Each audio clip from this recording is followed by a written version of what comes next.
Welcome to Empowerment Radio. My name is Dr. Friedemann, and I'm so glad that you decided to join me. Empowerment Radio is about giving you the insights, tools, and solutions to address some of the most challenging aspects of our daily lives. So sit back, relax, and empower yourself. Welcome back to Empowerment Radio. I'm here with my guest Myra, and we are talking about New Year's resolutions and how to approach them in a whole different way, in a way that creates not only success, but also creates an overall sense of well-being and happiness. And before the break, I was asking about what do we do when we have failed multiple times. I just talked yesterday to a client of mine who really promised at the beginning of the year, yes, this year I'm gonna take care of myself. I'm gonna follow through. Right after this call, I'm gonna make a phone call to the gym and sign up, and nothing happened. And then she said, oh, I made excuses. Once again, I let everything get into my way, and I didn't take myself serious enough. What do you do when you are facing your own letting yourself down over and over again? Any suggestions, Myra? Yes, I think that people tend to see goals in terms of all or nothing. Like you either reach your whole goal, and if you don't, you haven't accomplished anything. And that's just not true, especially when it comes to weight loss. When it comes to anything, it doesn't matter what your goal is. Like I said, my goal earlier was getting 10,000 steps a day. So it definitely does not make me a failure if I only get 8,000 steps. It means that I've done 8,000 steps. That's wonderful. That's amazing. I'm still accomplishing the same goals at the end of the day that I would have by making my goal 10,000 steps. So I think one of the ways that people can get beyond this all or nothing mentality is to think about, why did you set your particular goal to begin with? It's probably because it's an actionable thing you can do to fulfill a larger goal of yours. Maybe getting 10,000 steps a day is so that you can be healthier and have more energy. Well, I didn't do 10,000 steps, but do I still feel healthier and have more energy because I'm staying more active? Yeah, definitely. As long as you get some steps in a day, you're going to be moving towards that ultimate goal. So part of it is knowing when it's okay that you've not reached a goal, thinking of it in terms of the bigger picture and making sure that what you're doing is leading you in the right direction, because we're never going to keep up with everything 100% of the time. I mean, human beings are not meant to be perfect. We're perfect just the way that we are right now. We don't need to attain something to get to that way. So it's just about changing your mindset. You are just so kind to yourself. It's taken a lot of work to get there. Let me tell you, it does not come naturally, but you have to do this if you want to have peace of mind and sanity. I mean, I am like way too busy. I need to have peace of mind and sanity in my life and recognize that, hey, it's okay. I have not gone to the gym at all this week because I have been working crazy hours running my own business. But you know what? I've been getting in my minute of plank pose. I've been getting in my 10,000 steps a day. So I'm still doing things to get me towards that end goal.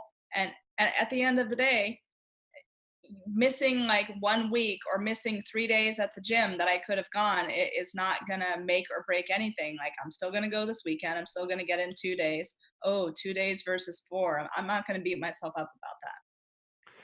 So there are three things that you just beautifully packaged together. One is that you're, as I said, kind and have understanding for yourself, and you're not seeing yourself as the enemy that you have to fight, but someone that you actually want to support. The other is that you also have patience, and you don't feel like doesn't have to happen overnight. It's a long-term goal that you are gradually moving towards. And the third thing is that I feel like you trust yourself. That is something we often don't do, that we are feeling like, well, unless I don't have, unless I have the goal not right in front of me and I reach it every day and I have the leash very tight and I push myself very hard, just like my parents pushed me very hard and just like my teachers pushed me very hard, I will not get there. I know myself. I will be on the couch eating potato chips, doing nothing. And that's a lack of trust. And telling yourself that you have to do all or there will nothing happen is basically setting yourself up for failure. Because in that moment, you will not be able to meet this expectation. And if you don't meet expectations, then you're telling yourself, I cannot trust myself. I don't believe in myself. So your approach is perfect. Your approach is absolutely something that gets you gradually also in a place of confidence. I know I don't let myself down, Absolutely. and I know. Absolutely. People have too many expectations. Drop the expectations and you'll be happy, right? I mean, you hear this from mindfulness people all the time, and I don't mean to sound so cliche, but it's more about of understanding, why do you have that expectation for yourself? Look Yeah. more at the end goal and not like that one little thing that you didn't do. Look at everything that you are doing to reach your ultimate goal.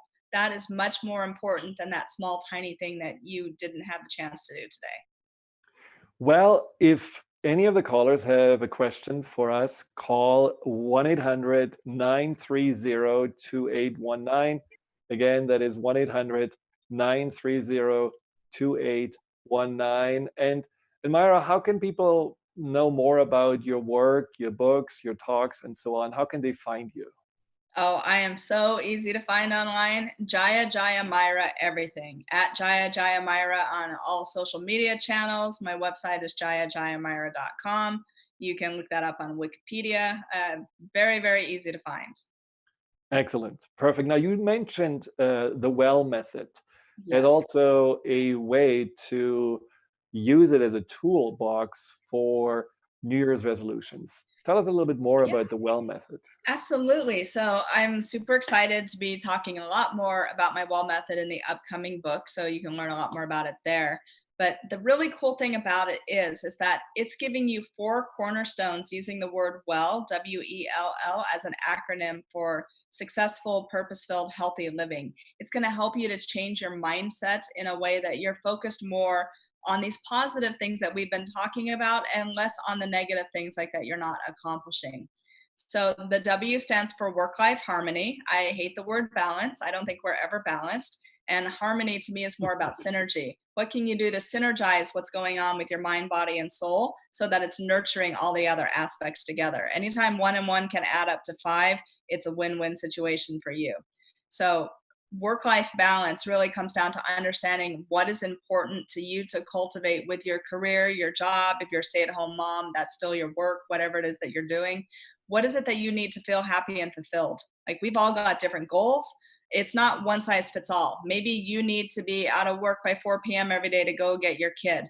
Maybe you need to know that you're going to be able to go to your kid's sports games, like if you're a parent. Maybe you need to know that you're going to have time off to go to a doctor to take care of a health situation. And a lot of times, employees are just not clear on what is important to them. So then they don't ask for it. And then if you don't ask, you're never going to get it. So that one is about gaining clarity for yourself so that you can advocate for yourself with your employer. Employers are having to be much more competitive nowadays to retain top talent. And you can usually negotiate something that's going to work for you, that's going to be a custom situation. Maybe it's working from home a couple days a week. Whatever it is, know what your goal is, advocate for it, know what's going to make you happy. And if your current employer won't give that to you, you can always job hunt for a new job, right? And then, Unless you are your own employer. well, then you got to have a strong talk with yourself if you're not giving yourself what you Exactly. need to succeed. But yeah, absolutely. The E, I love the whole E thing. It's expect excellence. So expecting excellence in yourself is recognizing that you are capable of doing great things when you don't limit yourself with expectations and false beliefs, and you set realistic, attainable goals for yourself. So what can you do every day to expect excellence out of yourself? What is enabling excellence in yourself, and what are you doing to enable excellence in others? Maybe that means you have a daily meditation practice. Maybe you have a daily tea time, self-care routine, something like that you're doing that's just for you to make yourself happy. Maybe you make it a habit to smile at someone every day. It's whatever you can do, small, realistic, attainable things that are going to make you a better version of yourself.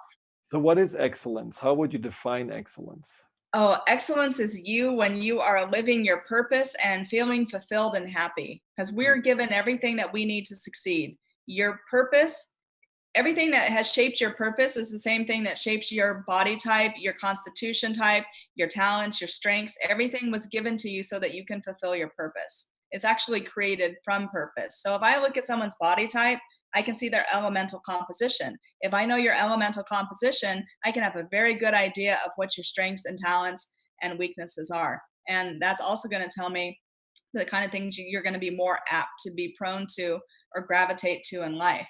So expecting excellence is basically, it's like that spiritual connection with you and yourself and God, and doing those things that you're honoring yourself, honoring your Mhm. talents, making yourself a better version of you. And then that is just going to keep building more success and more happiness and prosperity in your life. Very nice. And L? So the two L's are live your purpose. And we talked a little bit just now about why purpose is so important, because it's literally the fabric that has made you that unique person that you are. And the other L is live with love and not fear. So it's coming from that place of learning to not react to situations, but learning to consciously respond from a place of understanding someone else's point of view, understanding the problems and the pitfalls, like just don't be a short fuse, essentially. Like take time to listen and be compassionate. Don't let yourself react to situations. You're never going to be happy with what you say or do. And again, if you're living your purpose and you're happy, you're much more likely to come from a place of love in all situations and circumstances than if you're not happy and not living your purpose. Now, you and I are good examples of having not lived our purpose and having made major course corrections Major. to find this. Yet, a lot of people are saying, well, this sounds very good, but I know that I have to keep my job to bring food to the table. And I hate my job, but that is what I need to do because that's my obligation to my family Yep. or to get health benefits and so on and so on. So, how do you help people to see that they have other options? And how do you help people that say, I have no clue about my purpose at all? Purpose, schmurpose. I mean, tell me more about how to find that. Absolutely. Well, get my upcoming book because it's got a whole purpose plan in there Well, for you that's to in figure out. October. That's a long time. Actually next January. We bumped it a little bit to New Year, New You, so that's a whole year away. But you can Oh my start by goodness. understanding your innate talents and your gifts. That is really a clue as to what your purpose is. If you've got strengths and talents, you're meant to be using them.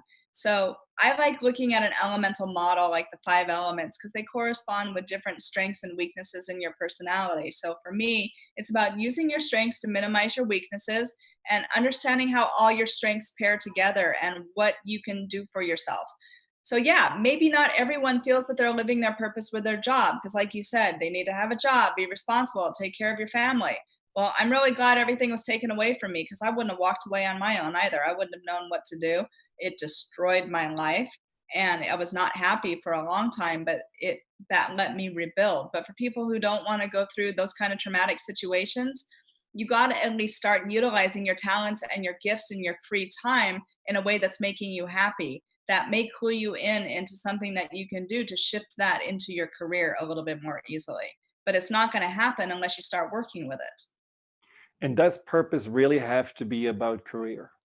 It doesn't have to be, but if you're able to live and do what you love doing each and every day, you're never going to feel like you're working a day in your life.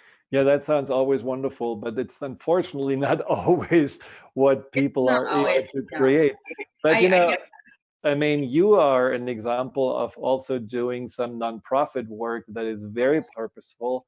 Mhm. And again, it's nonprofit, so it's not your day-to-day job, but you feel, I'm sure, very fulfilled in that. Tell us a bit Oh, more. absolutely. I love working with my nonprofit organization. It's called Gita for the Masses, and our goal is to promote conscious character development, interreligious dialogue, and interfaith harmony. So, conscious character development is synonymous with expecting excellence in yourself.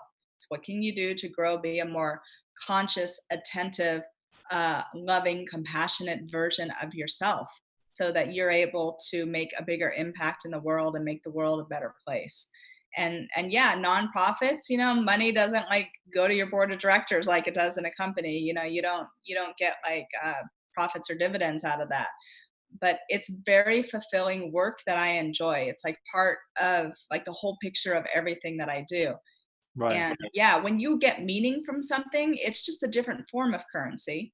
I mean, money Exactly. money is the most limited form of currency. You need to be getting inner prosperity as another form of currency to where you feel good about yourself, because inner prosperity is your fuel to be successful in anything that you want to do.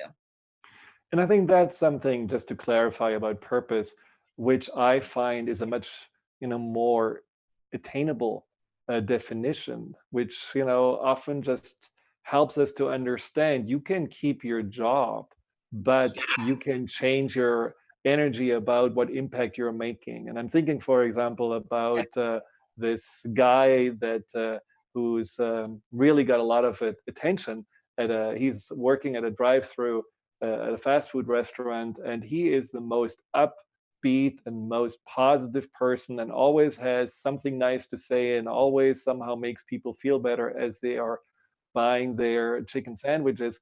And Okay. at some point, someone said, I need to just, put this on Facebook or do a little video. And of course, these things go viral. But for him, it's not about being famous, or it's not about, being a doctor or anything like that. For him, it's really about just making people happy. And he finds a way to make people happy in the circumstances that he is in, which is, serving people fast food. So that is something that's something I find also really good to think about. Am I good at teaching someone something? Am I good at yeah, bringing a smile onto people's? Or am I good at organizing and bringing order into a situation? And that doesn't mean that you have to change your job. That may just mean that you have to change your attitude and show really what's inside of you, and bring those Absolutely. gems to the daily workplace. And that's going to give you more energy and positivity as well, so that you're able to do everything else much more effectively. Yeah, yeah. Well, do you have any words of wisdom in general for people as they go along this beginning of the year, and may still look for their purpose, or that umph for this year to be their breakthrough year or their year of change? What would you advise in general? I would say create a daily habit that's doing something that you love, that is just for you, not for anyone else, not taking care of anyone else's needs. Take at least 15 minutes doing something that is just for you, that you love. If you can do this and stick with something that you enjoy doing, you're going to see everything in your life start to change. And what if they are saying, well, I can't because I really don't know what I want. I don't really know what makes me feel good. And when I do something that makes me feel good, I feel bad because I feel guilty that I take this time and energy away from others. That's the whole reason that you're doing this, is to cultivate this self-care and self-love, that you are the most important thing in your world, and you are the only one that's truly responsible for taking care of you. This is about changing your perception and everything in life, and how you relate to yourself and accept yourself. And if you keep doing it, you will definitely get there. But if you have an hour to listen to this podcast, if you've got, the average person is on social media 45 minutes or more a day. If you fall into that category, you can definitely take 15 minutes a day to do something nice for yourself. It's just a matter of prioritizing it, and, maybe multitasking. Listen to a podcast, do social media while you're sitting with a cup of tea, or you're like reading a book or a magazine. You just got to take the time and make it your top priority, and then it will happen. And do you find in this regard it's important to do something, when you say good for yourself, that also is using your senses? Meaning that I you're think really not so. just feeling your head, but all the other senses are involved. I think so, because anytime you're able to connect a sensory perception to your experience, it's going to root itself in your memory more and make it more tangible and real for you. If you're not able to connect your senses to it, it's not going to be as impactful in your life. So, the more senses you can connect with the experience, you're going to transform more quickly both your mindset, the way that you feel about it, and make it more tangible and sustainable for you. In which sense do you find is the most powerful for you to utilize? Well, my top strongest elements are earth and fire, so definitely, smell and sight, like, those are 2 very, very powerful. I mean, and sound as well. Sound is, like, very powerful and transformative for me. Taste and touch are not as important as, like the visual element, or hearing or smelling. Hmm. And that's really something I find very effective also in my work when we are, about to do a new habit or change something, just to add some music in the background that Yeah, motivates you or makes you music. happy. Or like Or aromatherapy for smell, yes, like whatever's gonna work for you. It's like I've always got some kind of like aromatherapy roller sitting on my desk because that helps me to connect more and like get in and focus and do what I need to do. and it's also a nice connection then later on. As soon as you have that sound or soon as you have that smell, you are already in that state of motivation and that state of making a Yeah, difference in your life. So it's definitely a little anchor that you're also creating absolutely. for yourself. That's right. And you're honoring yourself when you honor your primary elements too. When you honor the things you're already strong in, the things that correlate to that, that is a way of showing self-respect. Well, Myra, unfortunately, we are already at the end, but it was such a joy to have you on the show. And thank you so much for sharing your enthusiasm and your positivity and helping us to just see resolutions no longer as daunting tasks that we are bound to fail, but actually reasons to be more happy, more kind, and more trusting with ourselves. So I really appreciate for you to be here. Yeah. Thanks so much for having me. I really appreciate it.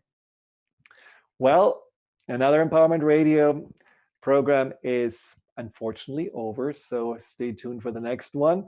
And until then, do exactly what we just talked about. Be kind to yourself and trust in your ability to reach the excellence that your heart and your soul desire.